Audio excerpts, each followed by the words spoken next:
Good morning, and welcome to Redeemer Lutheran Church. I'm Pastor Gary Lodeholt. Well, I thought it would be a simple search to give me information to introduce this week's topic. I did a simple online search for types of literature, thinking I would find an easy list of different types of literature in our world today to help me explain that there are different types of literature in the Bible, and in particular in the Old Testament. Right away, I found a listing of 4 types of literature, and then 7, and then 8, then 13, and then 16, and suddenly my search wasn't so simple anymore. Nevertheless, I can still make the point. We have things like poetry, drama, short story, fiction, prose, science fiction, nonfiction, historical fiction, biography, romance, novel, and it goes on and on.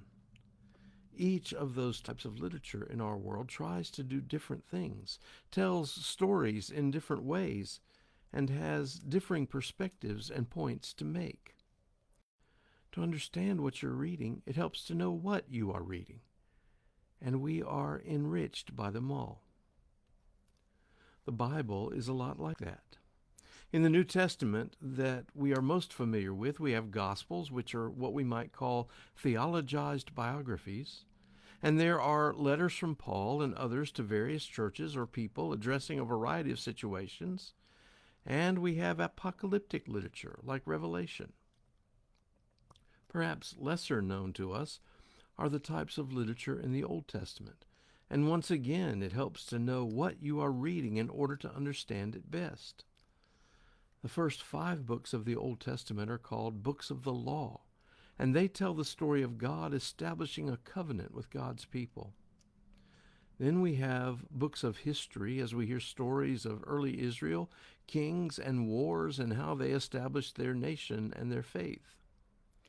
Toward the back of the Old Testament, we have books of prophecy such as Isaiah, Jeremiah, Micah, Hosea, Amos, and Zechariah, and more, and also at least one book of apocalyptic literature, Daniel. Then there is one other major category of literature in the Old Testament called wisdom literature. These would be books like Job and Psalms, Ecclesiastes, Song of Solomon, and Proverbs. Wisdom literature seeks to give us guidance for how to live God's way. These books seek to tell us how a wise person follows and understands God and how to live following God. Sometimes this kind of literature can be dry and difficult to make our way through, and I think we don't often pay much attention to it other than the Psalms and a few verses in Ecclesiastes and maybe Proverbs. I like stories, and endless reading through deep theology or simple aphorisms loses my focus pretty quickly.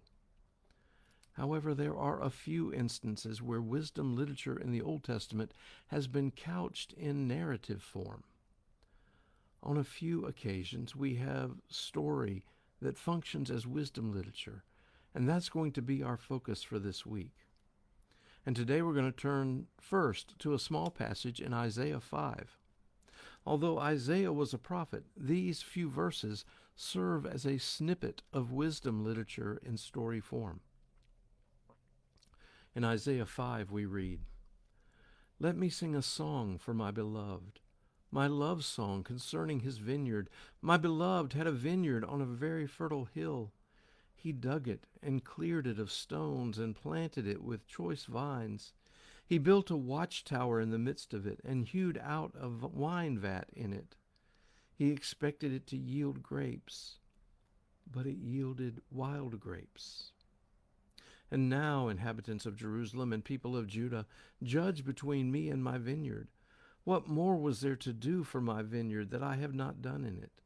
When I expected it to yield grapes, why did it yield wild grapes?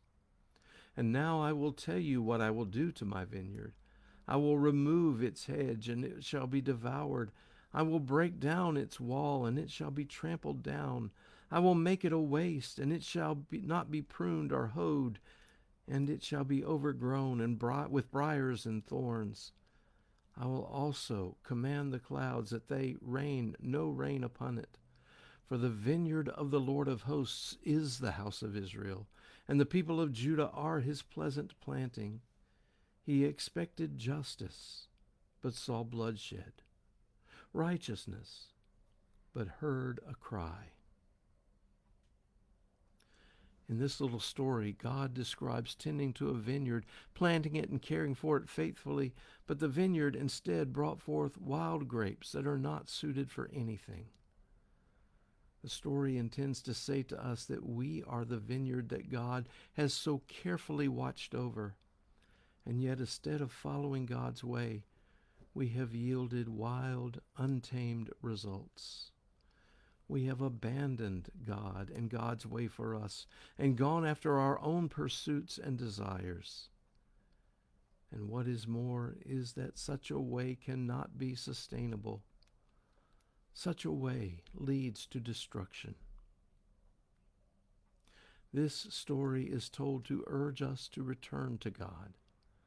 God pleads with us to come back.